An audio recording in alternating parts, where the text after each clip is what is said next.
Good morning and welcome to Obieacres. Tractors past and present.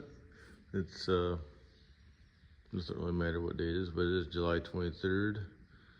Today I'm featuring the Massey Ferguson 1135, and this is a very significant tractor when it comes to Obieacres, because it's the first tractor I ever bought when I first started farming. Farmed with my dad for a little while, but I bought this the first year when I took over farming. I think it was 92, but I 91 or 92, I don't know. Bought it in an auction, and over in Forest, Ohio, about 45, 50 minutes from here, and I drove it home. Obviously, I was very young then and didn't have a lot of money, so I paid $8,500 for it. I think it had like 3,000 hours on it. And I've had it ever since. It was my big tractor, obviously, for a little while. And I didn't farm that much, but you worked, you plowed everything and you worked everything back then. Did a lot more moldboard plowing, but I had this it was my big tractor for, I don't know, 3 or 4 years till I got the TW from my father-in-law. I had the 48,000, which was a little smaller than this. But this was, I did all the work with, and then this to go back, I'm gonna go over all the features of it and the good, bad, and the ugly of it, what I like and what I don't like. But there's a lot of unique features on these Masseys that most people don't know about. I've never had one. But when I got this thing, it has air conditioning, but the air conditioner didn't work when I first got it, but I got it working right away. But this is the first tractor I ever had, first piece of equipment I ever had, I think, with air conditioning. And the cab was light years ahead of anything we had before. All we had was that 8,000, which was probably the worst cab ever put on a tractor, or close to the worst cab. But these cabs on these 1100 series, the 05 series, I guess you call it, 1105s, 1135s, and 1155s, are really nice cabs. Now, they're not as nice as maybe a John Deere at that era, but other than that, besides the John Deere, they're the best cabs, I think, in that era. 70, what did they make these? I don't know, from 72 to 77, I think. This is supposed to be 125 horse.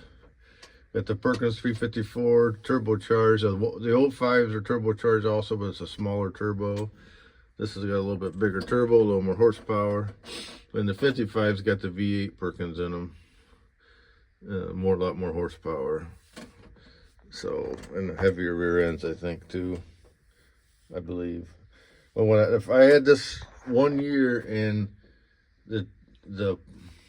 I was driving, coming down the road, and I lost all my hydraulics, and here's the shaft sheared off inside on the flywheel that drives the charge pump.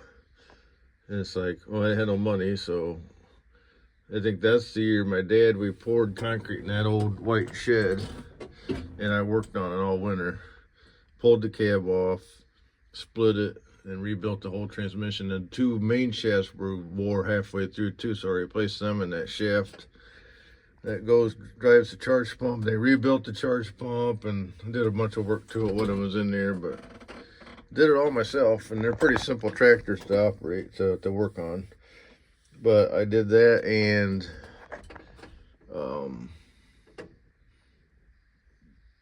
we put it all back together, and I haven't had any trouble ever since. Amazingly. But the multi-power on these, this is the multi-power. This is your high and low shift on the fly. It's got 1 clutch pack in there that when you engage it in the clutch, the hydraulically engaged clutch pack puts you in high range, direct drive. And when you put it down low, it releases the pressure. There's only 1 clutch. Release it, and it'll just freewheel. I don't know exactly how it works, but I know there's only 1 clutch pack. where like the TW has two that goes from high to low. Well, this one only has the one, and it'll run in low with the clutch not engaged. And as soon as you engage it, it goes in high. And I've never had any trouble with that. I use it all the time. I mean, every round I use it, so it's been used a million times. PTO lever. I turn the PTO, it's hydraulically engaged. Got high low. So it's a 6-speed with the high low. So it's a 12. So it has 12 speeds, and then the high low. So it makes it, you know, a 24 speed, I guess. Well, that's one thing. I wish it had another gear like the Ford's got 4. So you got 8, then you're 16. No, I guess this. I'm sorry. This is 6, so it'd be a 12 speed, and then the Ford would be a 16. So it's just. And I only use second gear high when I'm spraying anyhow. And I mean, it has enough gears, but it would be nice to have another range. I wish it would go a little faster down the road. I guess at this point, my biggest complaint about this tractor, or reason I would consider getting a different one, a newer one, would be I wish it only goes like 16, 17 mile an hour down the road. And I do a lot of road work with it spraying, but I'm not in a big hurry usually. So it's not a big deal as it used to be. But these do have closed center hydraulics, and they were like the best hydraulics Massey offered at that time. And actually after that they went backwards. They started having financial trouble. But this has got over 20 gallon per minute pump, which was unheard of for that era. But if you compare this like to 72, when these came out with these cabs, this is a 74.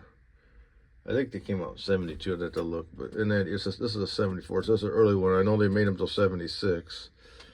But if you look at the tractors of that era, the Sound Guard body come out right about then, a 73, I think, then the 4430s. But at that time, Ford had the 9600s, and them cabs weren't near as nice as these. International had the 1066, which aren't near as nice a cabs as these. These are a Sound Guard isolated cab, and the whole cab is isolated, where it wasn't. This thing is not like bolted to the engine. It's part of the cab.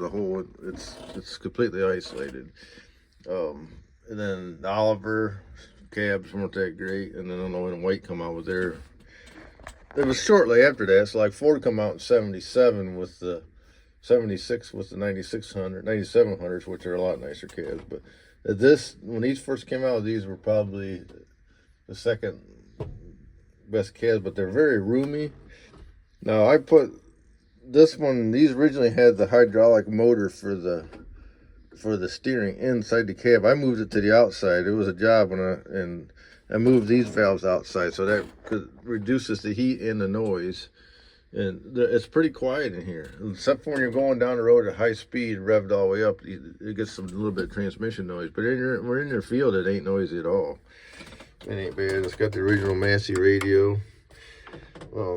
The draft control on these Masseys are phenomenal. Obviously, I don't use it anymore.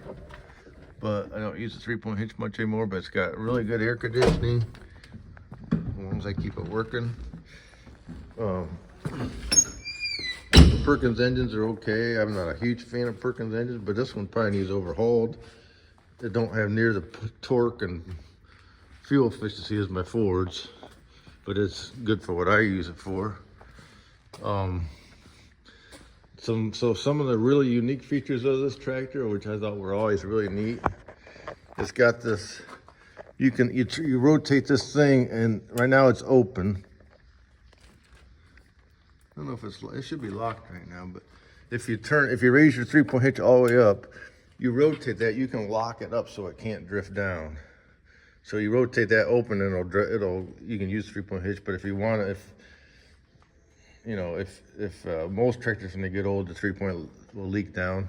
If you turn that, and you can lock it so it doesn't drift down at all. The other nice feature of the PTO, it's got a lever. You can open, and it says push to disengage.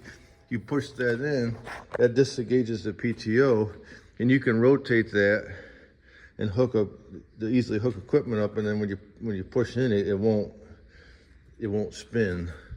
It doesn't, if you turn it on, it won't even work. And that's a really neat feature when you're trying to hook equipment up. It doesn't have a PTO brake like my Fords do. It'll spin freely. It'll spin real slow when if nothing's hooked to it. But if you push that in, it disengages it. That's a neat feature. I thought both of them features I've never seen it on any other tractor. Now the brand new ones, you know, my new ones all have buttons where you can turn the well, them don't have PTO buttons, but some of them do. It's an option. And then the Perkins engine, I've had the valves reworked on it one time, and never had the engine overhauled though, and it does use oil. But I really like the hydraulics in this better than any of the Fords. So the one thing I like better about this than the Fords is the hydraulics and the 3-point hitch and the PTO features. Now my Fords don't leak down. None of my other tractors leak down at all, but I see a lot of tractors that do, and it's just a pain in the butt when you got something hooked up and it drifts down and it goes down on your hitch. And it's just nice to be able to lock that up and not have to worry about it. But when I used to use the draft control, it was just really fun. You could turn, there's a knob you go up here and you turn, and it would adjust your depth and just work really good if you're doing 3-point hitch work. But I've had this my whole life, and I was always going to trade it in, and it ain't worth much. And there's a lot of things I like about it. It's a handy tractor to use to move stuff around. The steering is phenomenal on this thing. It'll turns on a dime and turns real easy. The front end is built very heavy duty. It's got a heavy front end.